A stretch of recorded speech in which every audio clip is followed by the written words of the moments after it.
ऐसा कुछ नहीं, कई नालों पे जो लोग रहते थे वो बह गए हैं उनके घर, इस वक्त वो दर दर घूम रहे हैं बेचारे।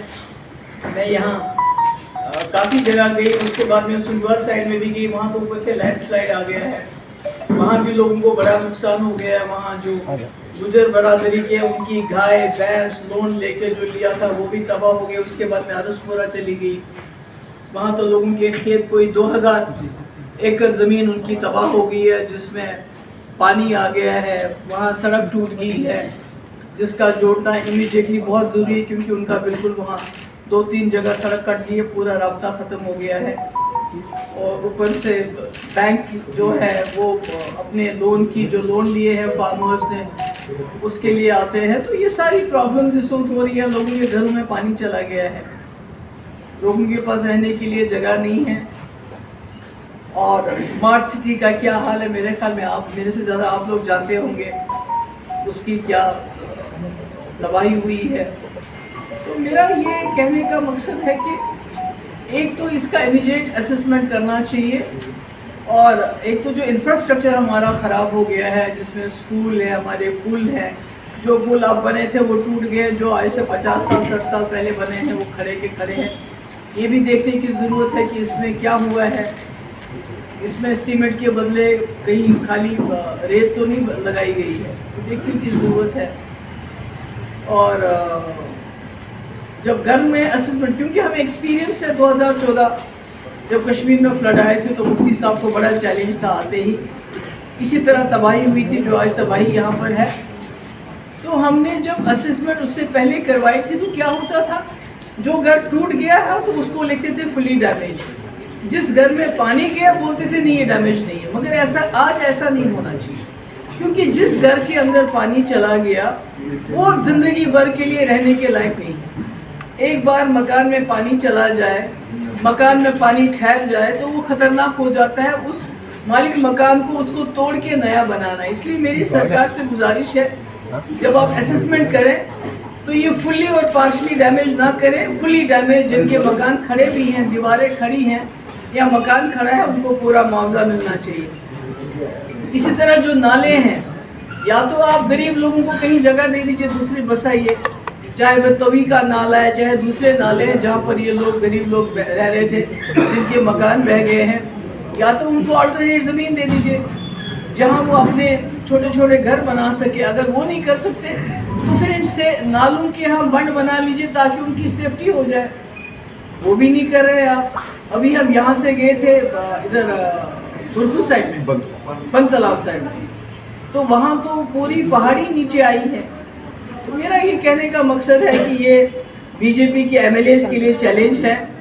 उनकी डबल इंजन की सरकार इस तरह है, दिल्ली में भी उनकी सरकार है, यहाँ वो सारे जितने भी एरियाज़ हैं उनके एमएलएस वो हैं।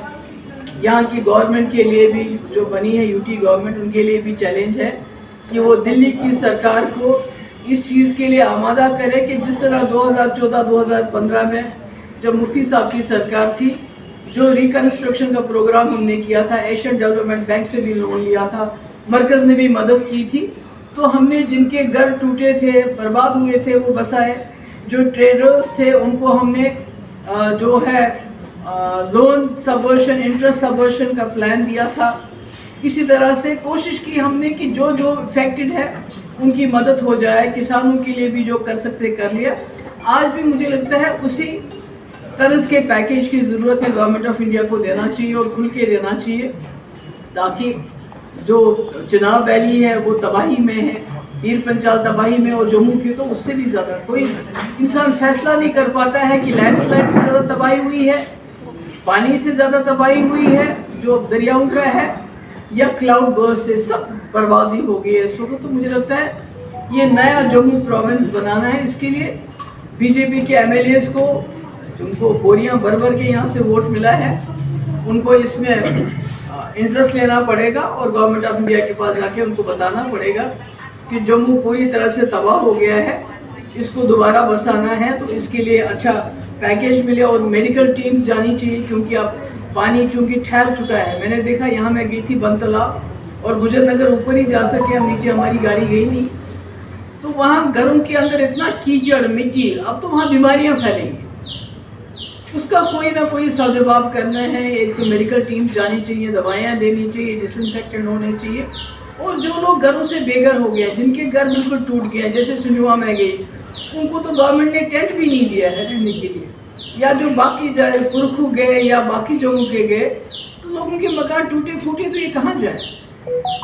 जब तक इनका सरकार को इनको ज़मीन दे, कोई ऑल्टरनेट कहीं घर बना के ले, तब तक तो मुझे लगता है कहीं ना कहीं सरकारी कहीं जगहों पे इनको बसाने की ज़रूरत है। फार्मर्स की मैंने बता दिया आपको कि बहुत उनका बड़ा नुकसान हो गया है। और इसी तरह से जो मुझे लोग मिले, गाड़ियाँ हमारी बहुत दब गई हैं, इंश्योरेंस है उनका। हमने जब 2015 में हुआ तो हमने इंश्योरेंस को एक्सपीडाइट कराया था, जल्द से जल्द लोगों को इंश्योरेंस मिला था। आज भी वो कोशिश की जानी चाहिए। और जो लोन है, चाहे वो गाड़ी के लिए लोन लिया गया है, चाहे वो गाय भैंस के लिए हमारे जो गुजर तबके के लोगों ने लोन लिया है, चाहे हमारे किसानों ने लोन लिया है, तो मैं समझती हूँ कि सरकार को इस पर नज़रसानी करनी चाहिए।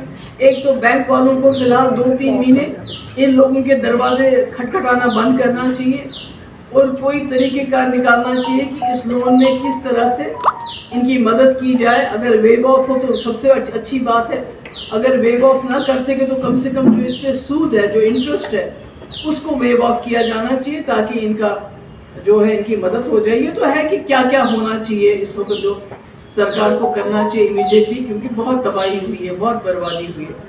मगर अब मुझे लगता है कि जम्मू कश्मीर के लोगों को, खासकर इसमें जम्मू में, उनको मैं ये बताना चाहती हूँ कि अब हमको जागना चाहिए।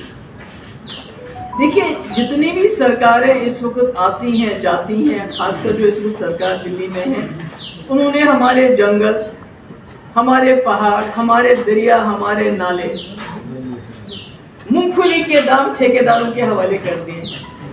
वो कितने पेड़ काटना चाहे, लाखों पेड़ डेवलपमेंट के नाम पे, कि हमने जी 6 लेन बनानी है, हमने जी टनल बनाना है। टनल बनाते हो तो आप पहाड़ के सीने को चीर के वहाँ से मिट्टी, वहाँ से जो हमारे चश्मों का पानी सारा निकल आता है, तो हमारे पहाड़ खोखले कर दिए। अभी आपका अमृतसर कटरा 4 लेन या 6 लेन बन रहा है।